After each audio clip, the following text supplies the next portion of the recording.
Good day mga boss. Itong Barangay Ginebra San Miguel, tila yata mapupurnada ang kanilang number 1 pick sa paparating na PBA Annual Rookie Draft.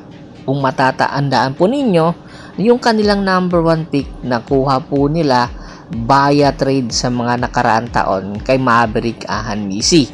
Kaya naman gusto nga nilang kunin sa number 1 pick, kung sila nga ang magiging number 1 pick, ay itong si Michael Phillips. Opo, si Michael Phillips ay isa sa mga projected number 1 pick sa paparating na PBA Annual Rookie Draft, na kung saan nag-anunsyo na nga po ng kanyang pangalan, pero hindi mismo siya kundi yung kapatid niyang nakakatanda sa kanya na si Ben Phillips ang may sabi na papasukin na nga po ni Michael Phillips or ni Mike Phillips ang PBA. At sa katunayan, sa kasalukuyan ay naglalaro po ito sa MPBL sa ilalim ng San Juan Knights. Pero ngayon ay meron po siyang Gilas stint na kung saan nasa New Zealand po sila ngayon. Ibig sabihin lang nito, dahil nga naipasok siya sa Gilas, ay gustong gusto itong kunin at tinitingnan na ito ni Team Kong kung paano niya gagamitin itong si Michael or si Mike Phillips. Kung mapapansin nyo po, ang big man yun ng Barangay Ginebra ay si Japet Aguilar, na siya rin ang athletic.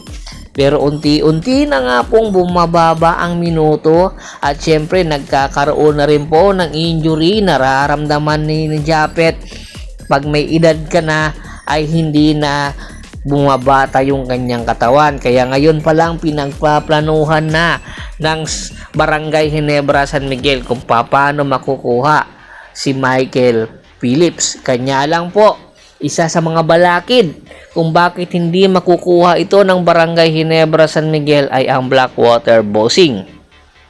Sa ngayon, sa computation po o non-official computation, ang number 1 pick ay ang Blackwater Bossing dahil tinitingnan yung mga percentage na kung saan mas mataas na mapupunta sa number 1 pick ang Blackwater Bossing, at ang number 1 pick kukunin po ng NLEX Sud Warriors. Kaya ito ngayon yung tinitingnan, kaya aabangan po natin kung paano gagawin ng Barangay Ginebra para makakuha sa number 1 pick, at hoping ang Barangay Ginebra na yung kanilang farm team na Terra Firma Jeep ay hindi magpapanalo. Yan ang atin aabangan.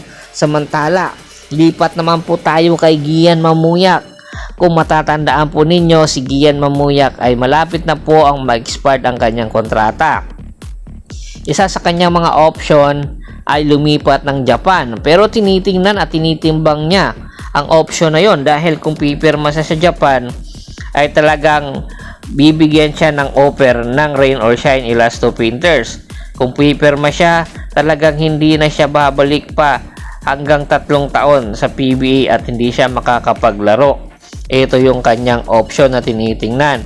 Kanya lang, isa sa mga rason kung bakit hindi kinagat ni Gian Mamuyak ang offer na yon sa Japan, dahil alam niya na kung sakali nga ay hindi naman siya talaga mabibigyan ng pagkakataon or minuto doon, dahil nga yung kanyang arsenal hindi sapat. Kaya gusto niya ay i-improve pa ang kanyang arsenal dahil napakabata pa naman niya, 27 years old.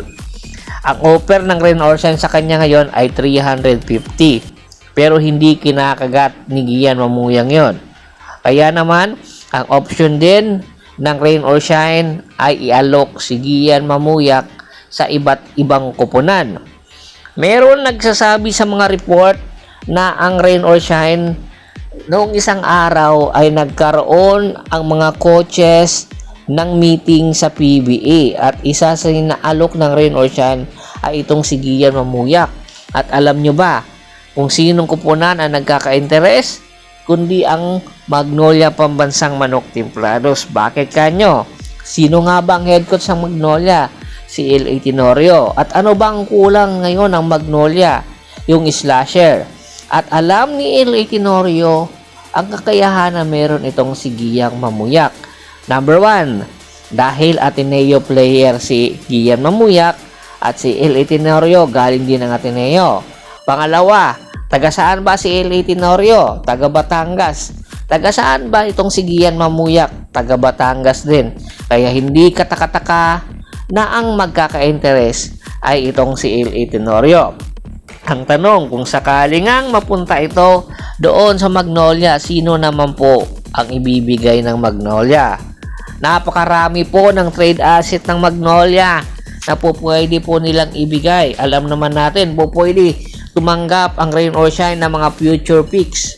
At syempre po pwede rin po ang player na nakuha po ng Magnolia sa Northport or sa Pure Blend Titan. Po pwede po yun. Kaya aabangan po natin kung matutuloy po yung negotiation na nagaganap. Bago pa man natin tapusin ang ating kwentuhan, shoutout muna tayo sa ating mga solid na followers na laging sumusuporta sa atin, kay Kagawad at sa Kinudukusin ng Hagonoy, Bulacan, Anthony Lakialon at sa Lakialon family, Yornel Belches, Yonel Alicante, Ryan La Chica, at syempre si Mr. Ricky Lanza ng Ricky Rider TV ng Tansa, Cavite. Pagbisita na rin po ng Facebook page ko na Hapres PH3, Paul Goso at Bostor para po sa mga karagdagan sports balita. Hanggang sa muling kwentuhan, maraming salamat po.